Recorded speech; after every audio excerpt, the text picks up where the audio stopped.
apa Mas mengikuti kapal kami? Mohon maaf Pak, untuk gambar-gambar. Oh ya, izin dari apa? Kan kita mau tahu nih. Ini tolong Pak. Iya, oke. Pak Mas, untuk menjelang pelatihan, ini hujan membawa berkah, banyak amanah yang akan di depan meja. Tapi satu pertanyaan Pak dari warga nelayan yang menanyakan soal reklamasi, apakah terus ditolak atau jalan terus?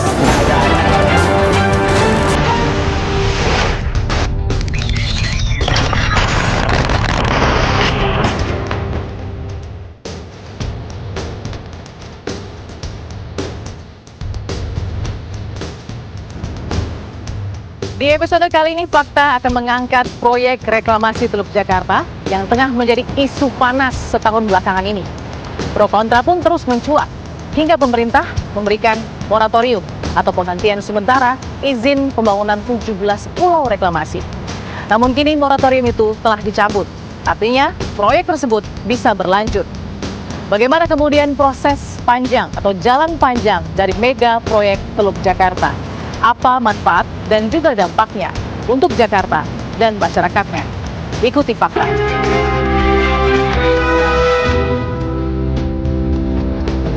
Selamat siang Ibu. Fakta Bu dari TV One. Apa kabar Bu? Mungkin sedikit Bu komentarnya soal moratorium yang dicabut Bu. Bagaimana?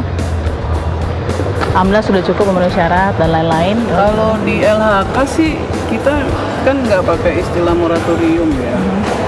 Kalau Kementerian LHK kan terukur dia, ada undang-undangnya 32/2009, prosedurnya juga ditempuh. Betul.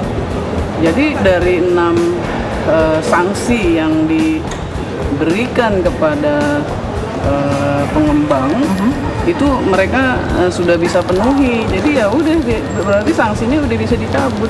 Jadi prosesnya sudah berapa lama Bu untuk para perusahaan atau pengembang ini memenuhi? Dari Mei tahun lalu. Mei tahun lalu ya, sudah cukup semua Udah. persyaratan.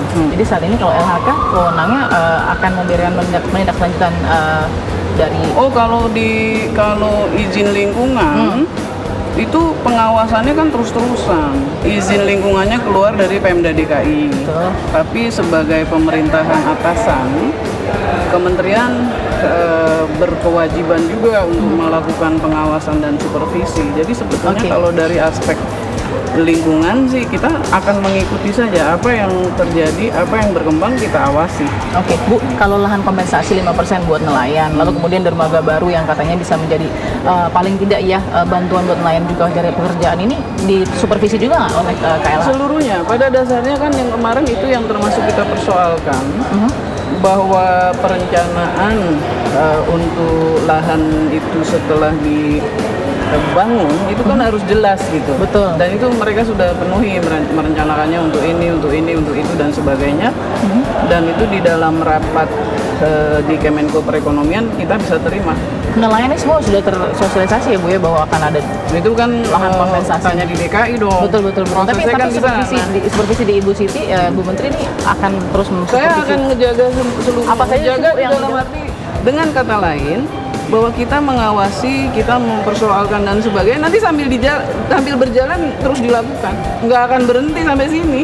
Perizinan itu kan sebetulnya sebuah instrumen untuk pengawasan. Selama dia ada izin, itu harus diawasi. Prioritasnya Bu, supervisi yang utama ketika nanti ini sudah mulai nih. Kemudian kan mulai nih tindak lanjutnya reklamasi jalan gitu ya. Pasti AMDAL-nya yang harus AMDAL. saya lihat. Itu laporannya per berapa sih Bu kalau AMDAL Bu? Misalnya. Kalau itu AMDAL itu kan sebenarnya dokumen planning. Ya, dokumen rencana. Gitu. Setiap ada misalnya AMDAL, Iya. oke, ada yang kurang Iya, lagi. setiap ada persoalan di masyarakat dan dipertanyakan atau setiap sesuatu kita temukan terkait dengan kerusakan, Iya. terkait dengan pencemaran, pasti kita panggil. Ketegasan pelanggaran itu kalau dari PLH apa Bu yang dipatok sekali untuk para pengembang? Kemarin kan kita bekukan dia, kita tidak boleh berizin operasi 1 tahun lebih kan. Bu, terakhir refleksi untuk reklamasi Teluk Jakarta seperti apa Bu Siti? Melihat refleksi dari polemiknya reklamasi. Kalau menurut saya sih yang paling penting adalah seluruh pemerintah daerah, ini saya mau pesan bukan hanya untuk Jakarta, Ya. seluruh pemerintah daerah, saya percaya kebutuhannya untuk pembangunan. Dan di satu sisi ada syarat lingkungan dari stakeholders, komunitas dan lain-lain. Itu pemerintah daerahnya nggak boleh arogan.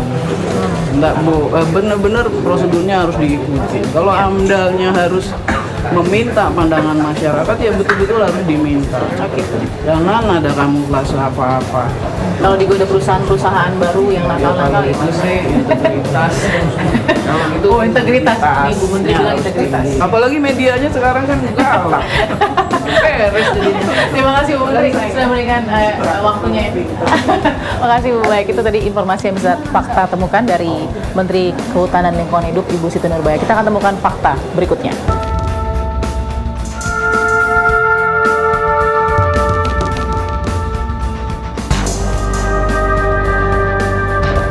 Ya, fakta sudah mengikuti bagaimana kemudian moratorium terhadap proyek Teluk Jakarta ini atau reklamasi Teluk Jakarta sudah dicabut. Artinya ada banyak sekali syarat yang selama setahun kemarin belum dipenuhi dianggap sudah dipenuhi dan diterima.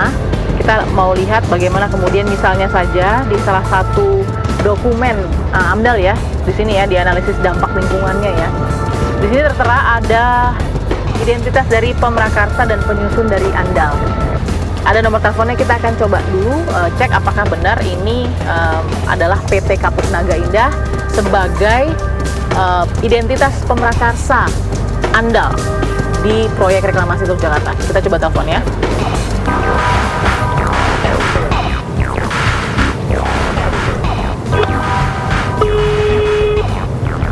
Selamat sore. Sore. Ya, Ibu. Maaf Mbak, ini dengan PT Kapuk Naga Indah. Ini Mandara Permai, Bu. Oh, bukan Kapuk Naga Indah. Bukan. Mandara Permai ini sama Kapuk Naga Indah satu perusahaan atau tidak, Mbak? Bukan. Oh, alamatnya sesuai di Jalan Pantai Indah Barat ya? Iya. Tapi itu Mandara Permai ya? Mandara Permai, Bu. Oh, bukan Kapuk Naga Indah ya, Mbak? Bukan. Oh ya, sudah. Terima kasih. Baik. Terima kasih Iya. ya. Iya, jadi dari nomor telepon yang kami dapati dari dokumen analisis dampak lingkungan dikatakan tadi oleh penerima telepon bukan PT Kapuk Naga Indah tapi PT Mandara Permai. Sekarang kita klarifikasi penyusun dari AMDAL-nya ya, yaitu penyusun dari analisis dampak lingkungannya PT Geo Mitra Samaya. Kita coba telepon. Nomor yang Anda tuju tidak dapat dihubungi. Oke, tidak ada jawaban. Kita coba telusuri kantor dari PT penyusun AMDAL-nya ya.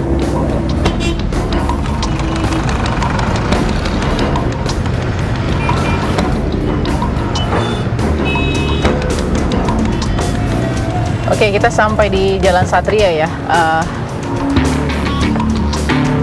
Ini sesuai di dokumen analisis dampak lingkungan AMDAL, penyusun AMDAL-nya adalah PT Geo Mitra Samaya yang tertera di sini alamat kantornya Jalan Satria nomor 30, Jati, Pulau Gadung, Jakarta Timur. Kita cari.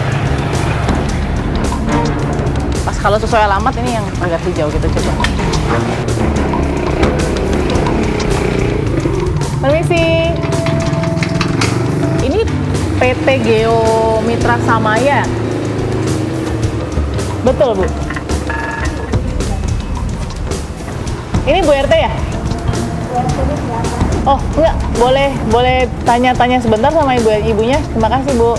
Oke, kita hanya ingin mengklarifikasi saja apakah di dalam dokumen ini sesuai atau tidak. Saya tanya ke Bapak. Ya. Balkis, Pak, dari TV One. Dengan Bapak siapa, Pak? Pak Fauzi. Pak Fauzi sebagai pengamanan di sini. Nah, kalau saya hanya mau klarifikasi aja, Pak. Ini Jalan Satria nomor 30, Jati, Pulau Gadung, Jakarta Timur itu di sini. Iya, Bener ya? Iya. Bener ya? Iya. Nah, ini benar tidak, Pak? Ini atas nama PT Geo Mitra Samaya? Bukan. Ini rumah pribadi, rumah Pak RT ini. Oh, boleh mungkin ngomong sama Pak RT atau Ibu RT? Hanya hak klarifikasi alamat saja kok. Bentar aja. Ya. Misi. Misi, Bu. Enggak, Bu, hanya mau tanya aja, ini PT Geo bukan, Bu? Bukan di sini. Ibu, mohon maaf, Bu, saya mau klarifikasi aja. Soalnya alamat Ibu dipakai sama orang lain nih kalau begitu. Di sini ada PT nggak sih, Pak? Nggak ada. Oh, atau kepala pengamanan atau gimana? Mungkin saya hanya ingin klarifikasi alamat. Boleh, Pak RW, Pak RW. sana. Ah, boleh. Koordinator aja dari belokan 1, 2, 3. Kita coba sambangi mungkin Pak RW ya. Makasih ya, Pak ya. Oke, Pak. Oke, Fakta akan coba bertemu dengan Ketua RW ya, yang tadi diarahkan oleh pihak pengamanan dari Permisi Pak, ada Pak RW, Pak Anwar. Oh, Pak dari Fakta Balkis, boleh berbincang sebentar Pak? Boleh. Baik, tadi kita sempat juga cari tahu ini soal alamat kan di sini mungkin saya kasih lihat ya di sini di informasi dokumentasi atau paling tidak dokumen AMDAL ya ada analisis dampak lingkungan AMDALnya ini ada alamat di Jalan Satria nomor 30 Jati Pulau Gadung Jakarta Timur. Ini benar nggak sih alamat dari warga Bapak? Ini betul. RT 14 Bapak tepatnya. hafal itu milik rumah siapa? Pak Rudi Tambunan. Nah, kalau nama ini Pak ada Pak Dr. Andes Pinondang Tambunan. Nah itu saya nggak jelas itu. Nggak jelas ya. Ini ya Pak RW ya. Jalan Satria nomor 30 Jati Pulau Gadung Jakarta Timur. Iya, Benar betul, ya? betul. Ya PT Geo Mitra Ya, Samantha. sampai saat ini emang ini nggak pernah kita dapat pengajuan izin karena yang setahu saya rumah ini cuma rumah tinggal. Sejak saya menjabat sebagai RW dari tahun 2002 sampai sekarang ini rumah tinggal, bukan kantor. Terakhir kita bisa memberikan fakta juga kepada pemirsa bahwa apa yang didapat dari PT yang mengajukan untuk minta analisis dampak mengenai lingkungan yaitu PT Kapuk Naga Indah juga sebelumnya sudah kita telepon, ternyata nomor telepon yang dicantumkan di dokumen ini tidak sesuai karena justru yang diangkat adalah PT Mandara Permai. Lalu kedua, PT penyusun AMDALnya di Jalan Satria Raya nomor 30 ini tidak ada atas nama PT Geo Mitra Samaya. Terima kasih Pak Anwar sudah memberikan informasinya kepada tim Fakta TV One. Kita akan temukan lagi fakta berikutnya.